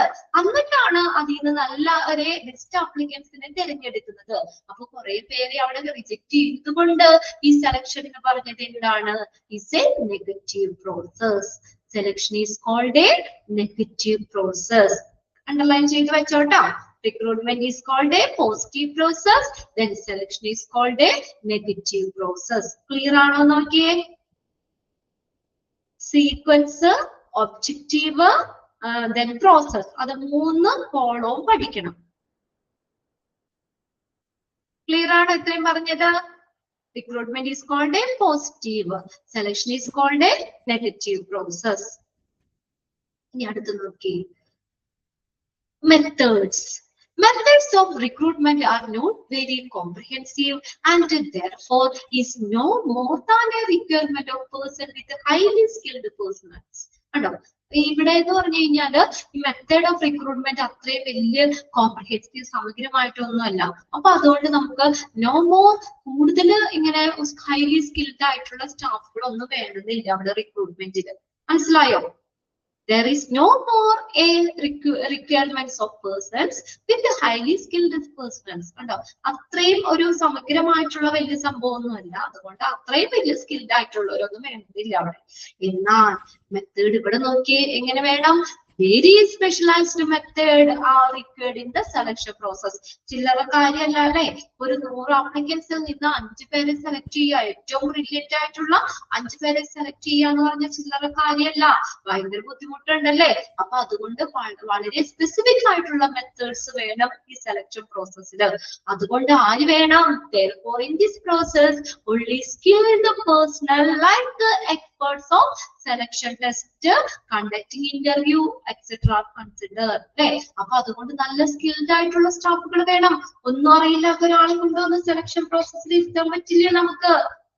Skilled ആയിട്ടുള്ള ആളുകൾ വേണം, എക്സ്പേർട്സ് വേണം. അതായത് നമുക്ക് സെലക്ഷൻ ടെസ്റ്റുകൾ കണ്ടക്ട് ചെയ്ത് അതിൽ എക്സ്പേർട്ട് ആയിട്ടുള്ളവര്, ഇന്റർവ്യൂ കണ്ടക്ട് ചെയ്യുന്നതിൽ എക്സ്പേർട്ട് ആയിട്ടുള്ളവര്, അങ്ങനെ ഹൈലി സ്കിൽഡ് ആയിട്ടുള്ള പേഴ്സൺ വേണം ഇവിടെ ഏതില്? സെലക്ഷൻ പ്രോസസ്സില്. അവരെ വേണം കൺസിഡർ ചെയ്യാൻ. ക്ലിയർ ആണോ നോക്കിയേ? ഓക്കെ. യെസ്. ഇനി നോക്കിയേ സർവീസ് കോൺട്രാക്ട്. ഇനി കോൺട്രാക്ട് എങ്ങനെയാ നോക്കിയേ? Service contract are not the outcome of the recruitment process. Service contract ആ ഒരു കരാർ എന്ന് പറയുന്നത് റിക്രൂട്ട്മെന്റ് പ്രോസസ്സിന് വലിയ ഔട്ട്കം ഒന്നുമല്ല. Not the outcome of the recruitment process. വേറെ പ്രത്യേകിച്ച് ഇതൊന്നുമില്ല. എന്നാ അവിടെ നോക്കിയേ, there is a service contract between employer and the selected candidates.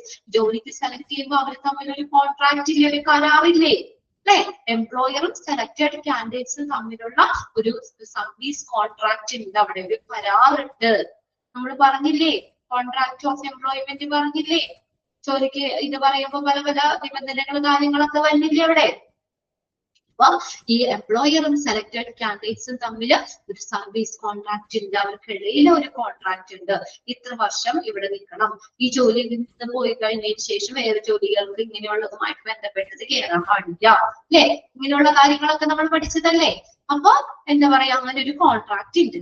ഇനി ലാസ്റ്റ് നോക്കിയ റിസൾട്ട് എന്താ?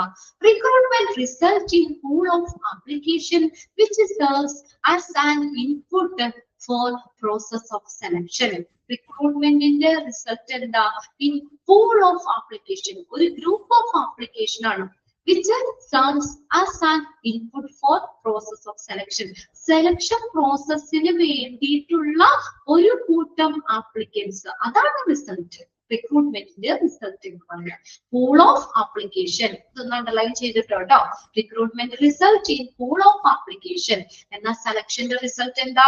Selection process result in the form of selecting the final candidates. അല്ലെ, ഫൈനൽ കാൻഡിഡേറ്റ്സിനെ സെലക്ട് ചെയ്യുക, അതാണ് റിസൾട്ട്. നമുക്ക് ഫൈനൽ കാൻഡിഡേറ്റ്സിനെ കിട്ടും. Who will get the job offer? ആ ജോബ് ഓഫർ നമുക്ക് കിട്ടിയിട്ടുള്ള ഫൈനൽ കാൻഡിഡേറ്റ്സ്, ജോബ് ഓഫർ കൊടുക്കാനുള്ള ഫൈനൽ കാൻഡിഡേറ്റ്സിനെ നമുക്ക് കിട്ടും, സെലക്ട് ചെയ്യാൻ പറ്റും. Form of selecting the final candidates, അതാണ് സെലക്ഷന്റെ റിസൾട്ട്. ഒരു ഫൈനൽ കാൻഡിഡേറ്റ്സിന് കിട്ടും. എന്നാൽ റിക്രൂട്ട്മെന്റിന്റെ റിസൾട്ട് എന്ന് പറഞ്ഞത് എന്താണ്? The recruitment result in pool of application which serves as an input for process of the selection. Okay, clear ആണോ? ടേബിൾ ക്ലിയർ ആണോ നോക്കിയേ?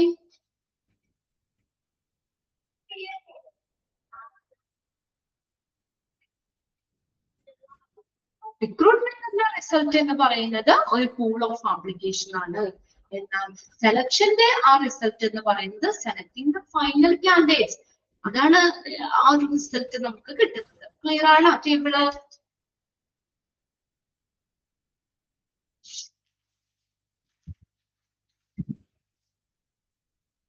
എന്താണ് ആരും മിണ്ടാത്തെ? 50 കഴിഞ്ഞതാണോ? ഈ സ്ക്രീനിന്റെ അടിയിലായോണ്ടേ ഇവിടെ സ്ക്രീൻ ഷെയർ ചെയ്തിടുമ്പോ നിങ്ങളുടെ തമ്പുകൾ ചിലപ്പോൾ വന്നിട്ട് അതിന്റെ അടിയിലായിരിക്കും.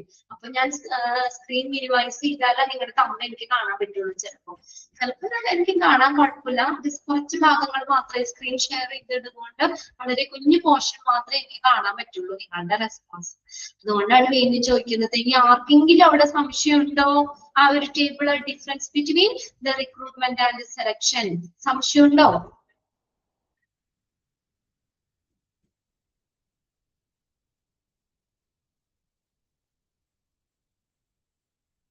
ഉണ്ടോ? സംശയമുണ്ടോ? ഇല്ല. ആ ടേബിൾ ഓക്കെ ആണോ? അപ്പൊ അതില് സീക്വൻസ്, ഒബ്ജക്റ്റീവ്, പ്രോസസ്, റിസൾട്ട്, ഇത് 4 പ്രത്യേകം ഒന്ന് നോട്ട് ചെയ്തോണം. കണ്ടോ അവിടെ? ഓക്കെ അല്ലേ? ബോറടിക്കണ്ടോ ക്ലാസ്? അതാണോ? ബോറടിക്കണ്ടോ? ഇന്ന് കയറുന്ന കുട്ടികളല്ലേ നമ്മുടെ? അതേലോ കാവ്യ, സഞ്ജന, സൗമ്യ, നൂറിയ, സ്നേഹ, അഖില, ഇവരൊക്കെ എന്റെ എന്നും എന്റെ കണ്ണിലൂടെ മറഞ്ഞു പോണ പേരുകളാണ്. അപ്പൊ അതുകൊണ്ട് എന്താ പറയാ, എനിക്കറിയാം ഈ ക്ലാസ്സിൽ കയറുമ്പോ ഇന്ന കുട്ടികൾ ഇവിടെ ഉണ്ട് എന്നുള്ളത് നമുക്കൊരു ഇതുണ്ടല്ലോ, ഒരു ധാരണയുണ്ട്. നിങ്ങളെയൊക്കെ എനിക്ക് പരിചയം, പേരുകളിലൂടെ നിങ്ങൾ പരിചയം ഉണ്ട് വെച്ചാൽ നേരിട്ട് നമ്മൾ കാണുന്നില്ല എന്നുള്ള ഇത് മാത്രമേ ഉള്ളൂ. നിങ്ങൾക്ക് എന്നെ കാണാലോ അല്ലേ? എനിക്ക് നിങ്ങളെ നേരിട്ട് കാണില്ല. നിങ്ങളുടെ പേരുകളാണ് എന്റെ മുന്നിൽ വന്നത്. അപ്പൊ അതുകൊണ്ട് എന്റെ കുട്ടികളാണ്. അപ്പൊ നിങ്ങൾ ഓൾറെഡി എല്ലാ ദിവസവും ക്ലാസ്സിൽ കയറുന്നവര് പ്രത്യേകം നമുക്കത് ഫോളോ ചെയ്ത് പോരാൻ പറ്റുന്നതാണ്. പിന്നെ ഏതെങ്കിലും ബൈ ചാൻസ് നമുക്ക് ക്ലാസ് കാണാൻ പറ്റിയില്ലെങ്കിലും നിങ്ങൾക്ക് കറക്റ്റ് ആയിട്ട് റെക്കോർഡ് ക്ലാസ് അവിടെ ഇട്ട് തരും. അത് നിങ്ങൾ സമയം പോലെ നിങ്ങൾ കാണുക. എന്തെങ്കിലും ബുദ്ധിമുട്ടുണ്ടോ പിള്ളേരെ? ഫസ്റ്റ് മൊഡ്യൂൾ എക്സാം ഒക്കെ ഓക്കെ അല്ലായിരുന്നോ? നമുക്ക് എളുപ്പമല്ലേ? ഞാൻ ചോദിച്ചായിരുന്നല്ലോ എക്സാം കഴിഞ്ഞ് വന്നിട്ട് എങ്ങനെയുണ്ടായിരുന്നു എക്സാം? ഓക്കെ അല്ലേ? ചോദിച്ചപ്പോ നല്ലതായിരുന്നു എന്നൊക്കെ പറഞ്ഞില്ലേ?